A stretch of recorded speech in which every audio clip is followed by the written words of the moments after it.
Authorities in Japan have given the all-clear to people living along the northeastern coast. They lifted a tsunami warning and advisory issued after a strong earthquake shook the region. Analysts say the tremor was likely an aftershock from the March 2011 earthquake. The estimated 7.3 magnitude tremor jolted the country at 5:18 p.m. local time, triggering tsunami.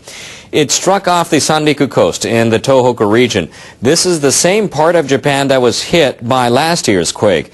Immediately after Friday's tremor, authorities issued a tsunami warning and advisories for Pacific coastal regions. They say a tsunami of 1 meter came racing ashore in the northeastern prefecture of Miyagi, hitting the coastal city of Ishinomaki. So far, there are no reports of major injuries or damage. Authorities lifted their warning and advisories 2 hours after the quake hit. This tremor struck in the evening, early evening, as people were heading home from work or getting ready to sit down for dinner.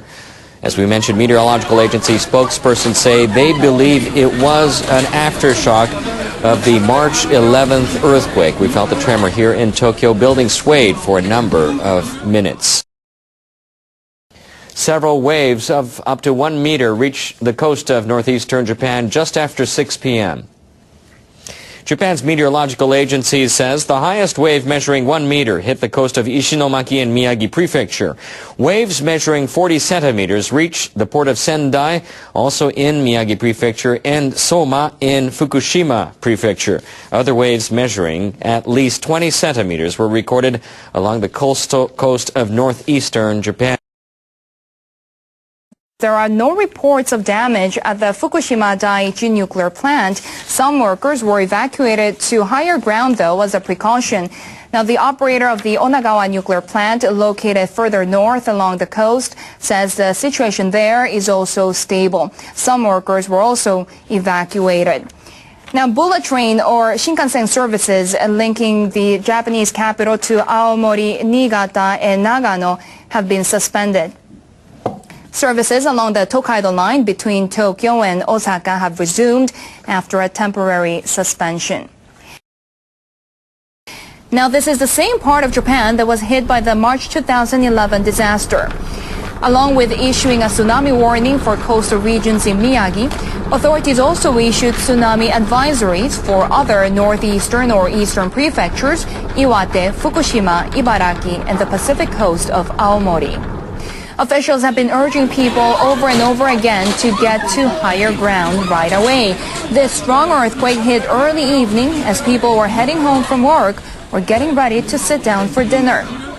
And we felt the tremor here in Tokyo as well, quite strongly actually. Buildings swayed for a number of minutes. Now, the powerful earthquake prompted local authorities to call for the evacuation of coastal areas in Fukushima, Miyagi, and Iwate prefectures. But some residents say information about the quake and the tsunami alert failed to reach them.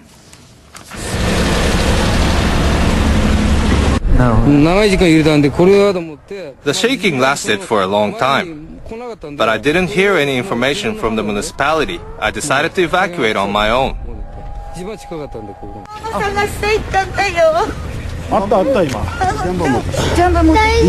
I'm all right now.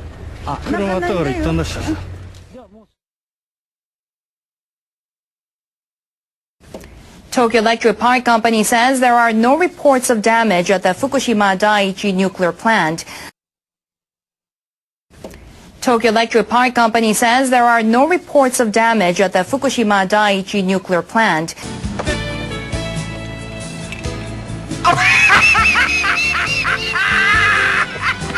What's so funny now? I sometimes just think funny things. Some workers were evacuated to higher ground as a precaution.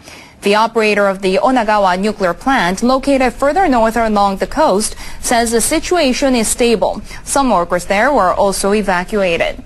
Now, Japan's major mobile communications companies, NTT Docomo, KDDI, and SoftBank, are asking their customers to refrain from using their phones. The companies are requesting that users not make unnecessary calls or send emails or text messages on their mobile phones. That's, of course, a lesson after the communication breakdown following other major earthquakes. There are no reports at the moment of any damage. Of course, a 1-meter tsunami is much, much smaller than the one that hit back in 2011, which was between 10 and 11 meters. But it's still, big enough to cause flooding and potentially cause damage. And Rupert, a concern, of course, for many Japanese citizens will be nuclear safety, because the meltdown at that plant last year is very raw in everyone's memory. It is, and it's interesting that the company that runs the Fukushima nuclear plant, Tokyo Electric, has been very, very quick this evening to put out a statement saying that the plant is unaffected by the tsunami or the earthquake, and that work there to stabilize the reactors after they melted down is going on as normal, and that hasn't been stopped by this event. What reports of any damage or casualties? Tokyo Electric Power Company says there are no reports of damage at the Fukushima Daiichi nuclear plant. Some workers were evacuated to higher ground as a precaution. The operator of the Onagawa nuclear plant, located further north along the coast, says the situation is stable. Some workers there were also evacuated.